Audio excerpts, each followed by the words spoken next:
Olá, Psis!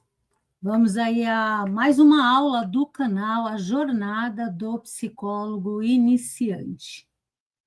Nessa aula, nós estamos aí numa pequena série sobre um dos temas da neuropsicologia. Vale lembrar que a ponte para a prática clínica envolve compreender bases neurológicas, nós precisamos ter compreensão mínima de questões do cérebro quando estamos iniciando, mas é claro, é importante que a gente siga estudando para que a gente possa ir se aprofundando em temas importantes ligados ao cérebro. E por que uma questão como essa é importante? Uma questão como essa é importante porque nós precisamos lembrar que nós somos humanos diante de seres humanos. As abordagens dentro da psicologia, as linhas de intervenção, de avaliação, são importantes. No entanto, tem muitas questões que podem estar relacionadas com alterações na funcionalidade, alterações na estrutura, a alteração nas conexões cerebrais. Então, tem muita questão que pode estar relacionada ao cérebro em si. E isso é importante também para que a gente atue cada vez mais, né, com ética e responsabilidade, e que os nossos encaminhamentos e diagnósticos sejam responsáveis. Nessa aula, então, vamos focar aí nos 4 As da clínica neuropsicológica: agnosia, anosognosia, apraxia e adiodococinesia. O que vem a ser agnosia? É quando o cérebro percebe, mas não reconhece. A agnosia é uma palavra que vem do grego e está relacionado à ausência de conhecimento ou reconhecimento. Os sentidos vão captar os estímulos do ambiente, mas vai haver uma ruptura envolvendo a percepção e o significado. A percepção sensorial na agnosia está intacta, né? Os olhos e ouvidos funcionam perfeitamente, mas a falha está na capacidade de recuperar o significado armazenado na memória. Pode ocorrer em decorrências de lesões no lobo temporal occipital. Agnosias visuais, então nós temos alguns tipos de agnosias. Agnosias visuais. A prosopagnosia, né, a incapacidade de reconhecer rostos, incluindo o próprio rosto no espelho. A simultanagnosia, o paciente ele processa os detalhes isolados, mas não entende o conjunto da imagem.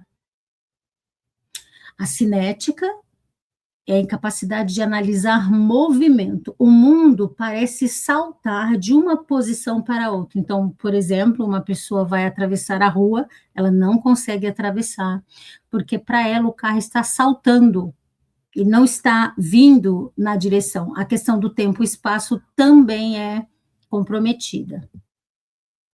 Agnosias auditivas e musicais. A amusia é a perda da capacidade de reconhecer estruturas musicais, como ritmo, timbre e melodia. Agnosia auditiva verbal, conhecido como surdez pura para as palavras. O paciente ele vai escutar os sons perfeitamente, mas o cérebro não vai reconhecer e nem distinguir os fonemas da fala humana do ruído do ambiente. Nós também temos as agnosias táteis e corporais. A estereognosia, incapacidade de identificar o tamanho ou a textura de um objeto pelo toque. Por exemplo, uma chave no bolso, se a pessoa fecha os olhos, coloca a mão dentro do bolso para tocar a chave, não vai saber que objeto é aquele. Hemiassomatognosia, falta de reconhecimento do próprio corpo. A pessoa está deitada, ela olha para um lado do próprio corpo e estranha, ela tem uma irritação, uma raiva, porque ela não consegue entender que aquela outra metade faz parte do seu próprio corpo. O ponto cego, anosognosia, a falta de consciência do próprio déficit.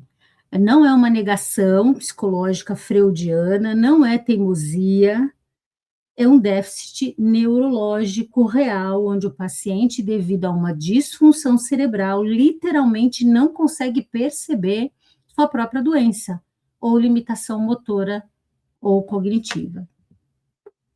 Manifestações clínicas da anosognosia. Hemiplegia, o paciente ignora o membro paralisado após um AVC, tenta levantar e andar como se o corpo estivesse perfeito. A cegueira cortical, o paciente está completamente cego, mas ele afirma com convicção que pode ver. Frequentemente, o cérebro ele vai preencher o vazio com alucinações visuais. A afasia e a amnésia, o paciente com afasia grave, por exemplo, na área de Wernicke, ou amnésia, a síndrome de Korsakoff, não percebe os próprios erros de fala ou os seus esquecimentos severos, frustrando-se com quem não o entende. Bem, o desafio diagnóstico aqui é o vínculo, né? Nós precisamos do vínculo para poder fazer o acolhimento, a avaliação e compreender essa história e esses sinais, esses sintomas. Os sinais de alerta no discurso. Não sei por que minha família me trouxe aqui, são os outros que dizem que eu estou mal, nunca fui bom nisso, é normal errar. Então, existe uma ausência da consciência sobre a necessidade de um acolhimento, de uma avaliação, de uma investigação, até mesmo de um processo de reabilitação. Sendo assim, o vínculo ele é essencial nesse processo, o vínculo entre o psicólogo e o seu paciente ou o seu cliente. A desconexão da ação, aí a gente já está falando da apraxia. O desejo existe, mas o corpo não obedece ao comando. Então, tem a intenção, o paciente quer executar o movimento, mas tem um bloqueio, tem uma lesão lá no lobo parietal esquerdo, falha no praxicon, né, que é como se fosse um arquivo de fórmulas ou de modelos de movimento, e vem então a falha, né, a perda da capacidade de executar o movimento aprendido intencionalmente. A força física, a compreensão e os reflexos estão preservados. Os tipos principais: planejamento versus execução. A apraxia ideatória, é quando nós falamos do planejamento, então é a capacidade de ordenar a sequência correta de ações complexas para atingir um objetivo. Por exemplo, dobrar uma carta e colocar dentro de um envelope. A apraxia ideomotora é a execução do gesto, é a dificuldade em colocar, orientar e movimentar um membro no espaço sob um comando verbal. Por exemplo, a dificuldade de imitar a mão de alguém dando tchau. A apraxia cinética é a perda da destreza fina, né?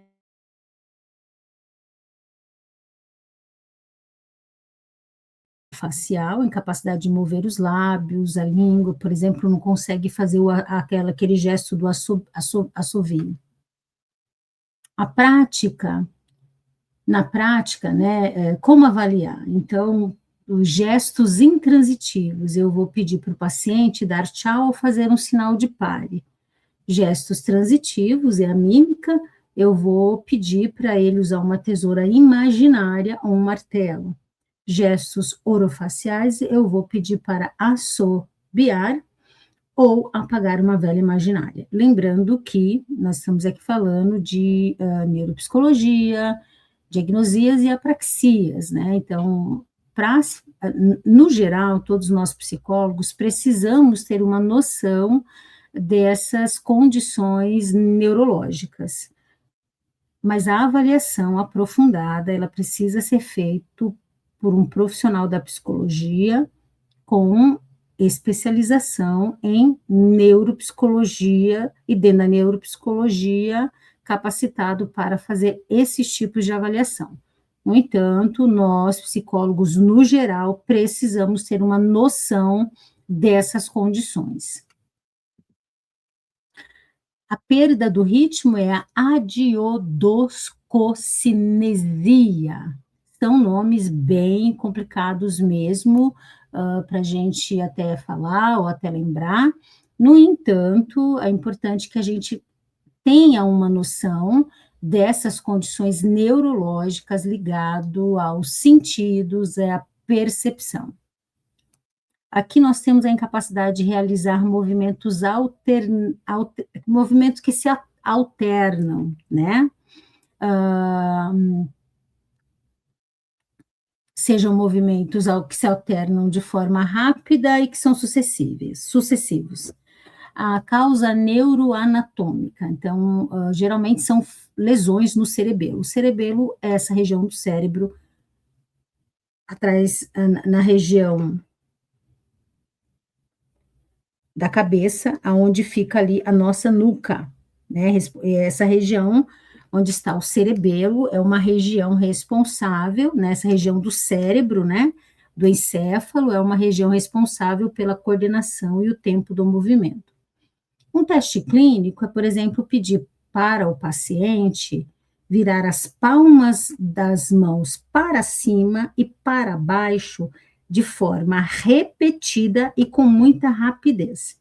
O paciente, quando tem alguma alteração nessa área cerebral, ele vai perder o ritmo imediatamente.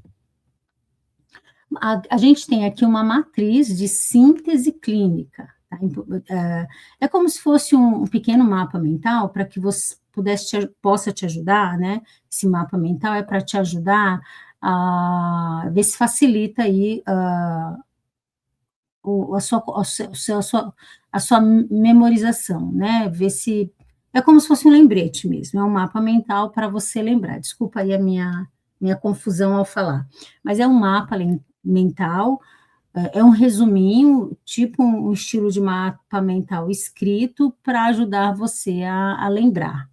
Então, por exemplo, a agnosia, nós temos, qual é o problema central? O reconhecimento, né? Os sentidos funcionam perfeitamente, mas o cérebro não traduz significado. A anosognosia. Nós temos aí o problema com a consciência. O paciente literalmente não sabe, não enxerga que tem um problema neurológico ou cognitivo. A apraxia. O problema central é a ação. O paciente sabe que quer fazer, mas o corpo não consegue executar a sequência motora. A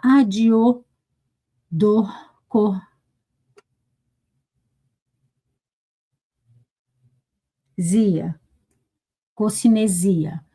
O problema central aqui é o ritmo. O meu áudio aqui está falhando um pouco também, eu estou sentindo que está meio. Estou vendo aqui na minha tela, mas depois eu vou fazer a edição do vídeo para ajudar a gente. A diodoconocisia.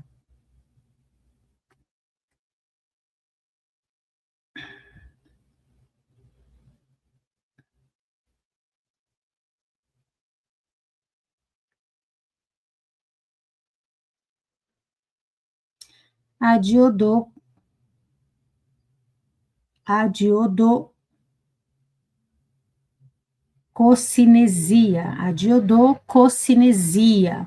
O problema central é o ritmo, né, e nós temos aí a falta de coordenação cerebelar para movimentos rápidos e alternados. Você não precisa começar perfeito, você precisa começar com responsabilidade, se manter atualizado, isso é muito importante. Então, assim, sejam bem-vindos aí no canal Jornada do Psicólogo Iniciante, estamos aqui para caminhar junto com vocês.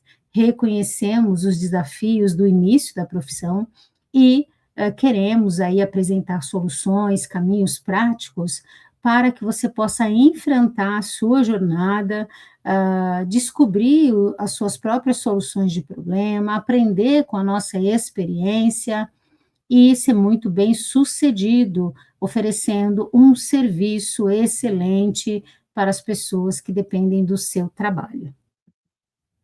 Você não está perdido, existe um caminho e também uma solução, e você pode seguir aprendendo conosco. Um beijo, um abraço, tchau, tchau.